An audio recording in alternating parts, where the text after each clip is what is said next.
नमस्कार दोस्तों, my self Seema Singh. I hope आप सब बढ़िया होंगे। आज हम होम साइंस के क्वेश्चंस देखेंगे। जो हमारे क्वेश्चन हैं वो सभी ब्रांचेस से लिए गए हैं, तो ये सभी मिक्स क्वेश्चंस हैं। तो हमारे एग्जाम्स के पॉइंट ऑफ व्यू से जो क्वेश्चन हैं वो काफ़ी बेनिफिशियल हो जाते हैं। तो देखते हैं एग्जाम्स में किस तरीके से क्वेश्चंस पूछे जाते हैं।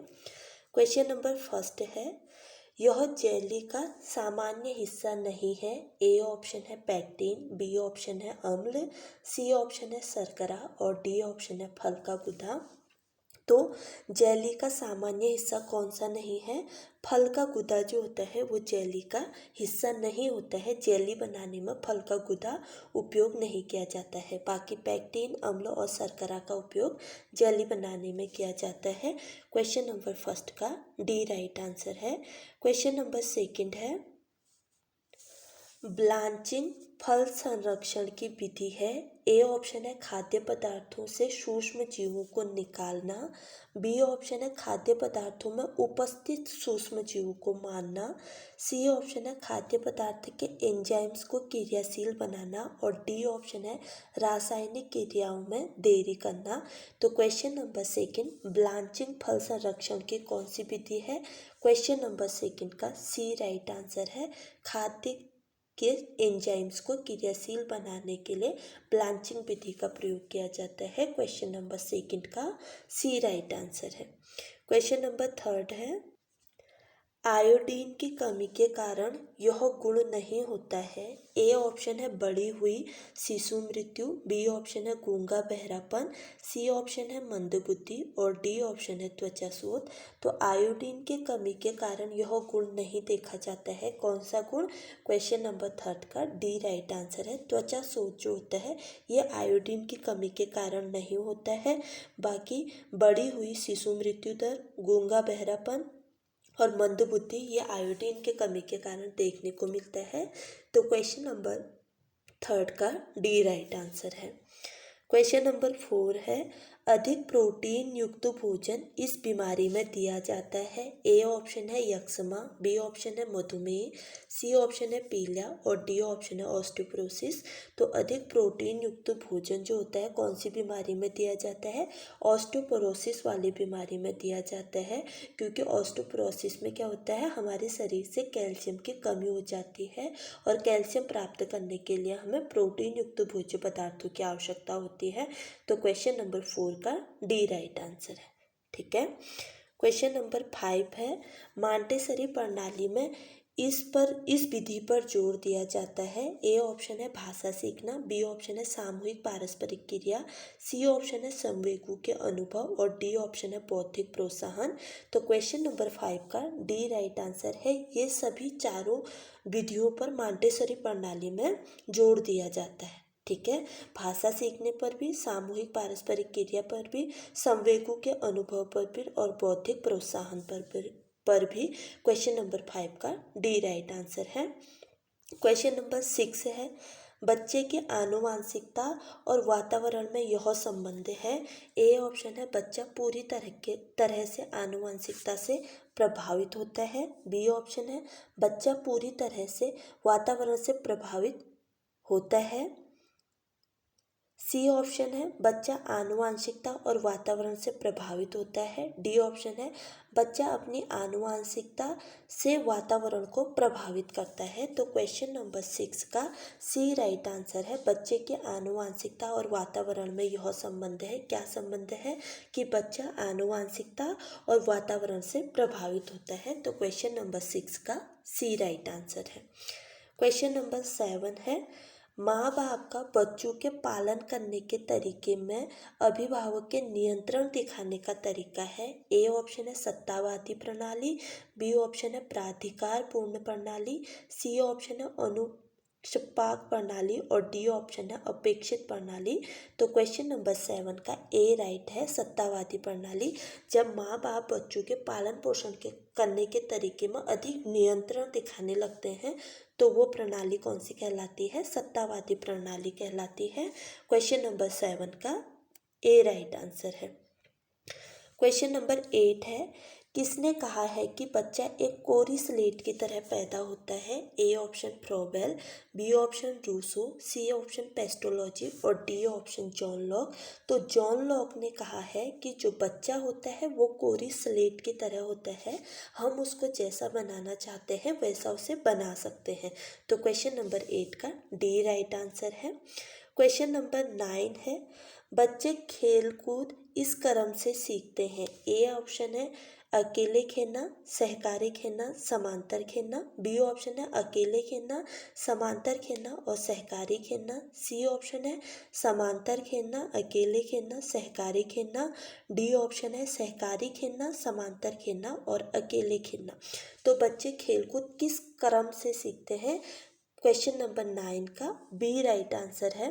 पहले वो अकेले खेलते हैं, फिर समांतर खेलते हैं, फिर सहकारी खेलना, सभी के साथ खेलना। तो क्वेश्चन नंबर 9 का बी राइट आंसर है। क्वेश्चन नंबर 10 है, वैज्ञानिक प्रबंधन को प्रोत्साहन देने में मुख्य योगदान रहा है। ए ऑप्शन है फ्रोबेल का, बी ऑप्शन है टेलर का, सी ऑप्शन है इमर्सन का और डी ऑप्शन है गिलबर्ट का। तो क्वेश्चन नंबर 10 का बी राइट आंसर है। वैज्ञानिक प्रबंधन को प्रोत्साहन देने में मुख्य योगदान किसका रहा है? टेलर का रहा है। क्वेश्चन नंबर 10 का बी राइट आंसर है। क्वेश्चन नंबर 11 है, प्रगामी रंग एक कमरे को कैसा अनुभव प्रदान करता है? ए ऑप्शन है विशाल, बी ऑप्शन है छोटा, सी ऑप्शन है बड़ा और डी ऑप्शन है कोई अंतर नहीं पड़ता है। तो जो प्रगामी रंग प्रणाली होती है ये एक कमरे को कैसा अनुभव प्रदान कराता है? विशाल अनुभव प्रदान कराता है। क्वेश्चन नंबर 11 का ए राइट आंसर है। क्वेश्चन नंबर 12 है, स्वच्छ हवा कमरे में प्रवेश करती है। ए ऑप्शन है रोशनदान से, बी ऑप्शन है नीचे खिड़कियों से, सी ऑप्शन है खिड़कियों तथा रोशनदान से और डी ऑप्शन है केवल कूलर से। तो जो स्वच्छ हवा होती है वो कमरे में कहाँ से प्रवेश करती है? जब हमारी खिड़कियों की ऊंचाई क्या होगी?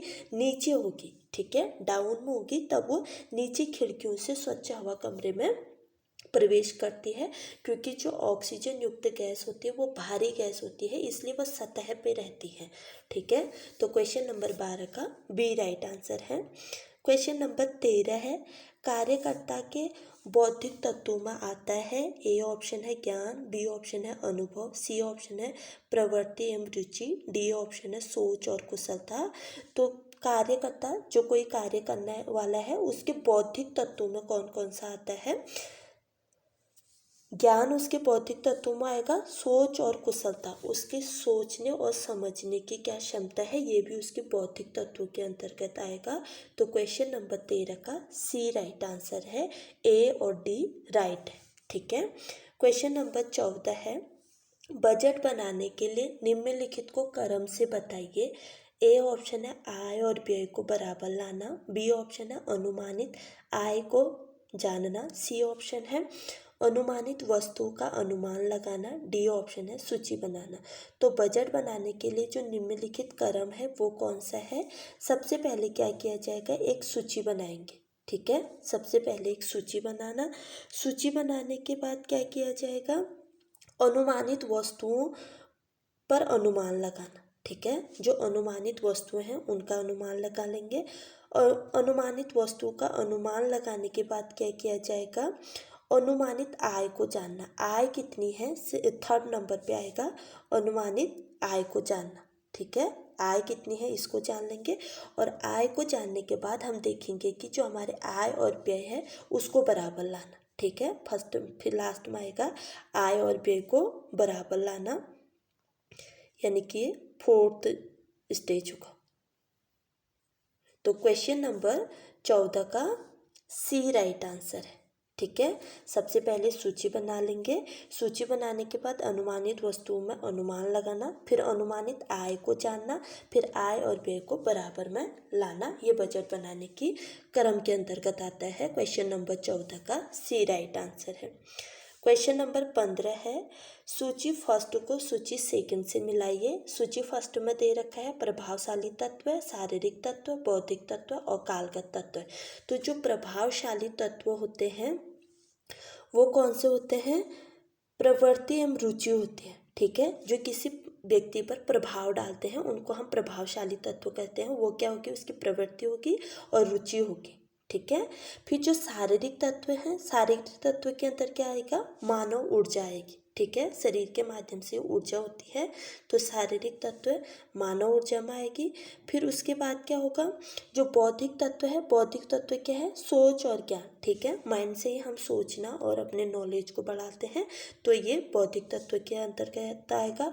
और कालगत तत्व के अंतर्गत आएगा समय। ठीक है, तो क्वेश्चन नंबर 15 का सी राइट आंसर हो जाएगा। क्वेश्चन नंबर 16 है, वार्डरोब दर्शाता है, ए ऑप्शन है कपड़ों की दिशा, बी ऑप्शन है कपड़ों की गिनती, सी ऑप्शन है कपड़ों का संग्रह, डी ऑप्शन है कपड़ों की देखभाल। तो क्वेश्चन नंबर 16 का डी राइट आंसर है। वार्डरोब क्या दर्शाता है, कपड़ों की देखभाल दर्शाता है। क्वेश्चन नंबर 16 का डी राइट आंसर है। क्वेश्चन नंबर 17 है, तीखे रंग के कपड़े दर्शाते हैं, ए ऑप्शन खुशी को, बी ऑप्शन है मानसिक असंतुलन को, सी ऑप्शन है विश्वास को, और डी ऑप्शन है विश्वास की कमी ना होना। तो क्वेश्चन नंबर 17 का सी राइट आंसर है। जो तीखे रंग के कपड़े होते हैं वो एक मजबूत विश्वास को दर्शाते हैं। तो क्वेश्चन नंबर 17 का सी राइट आंसर हो गया।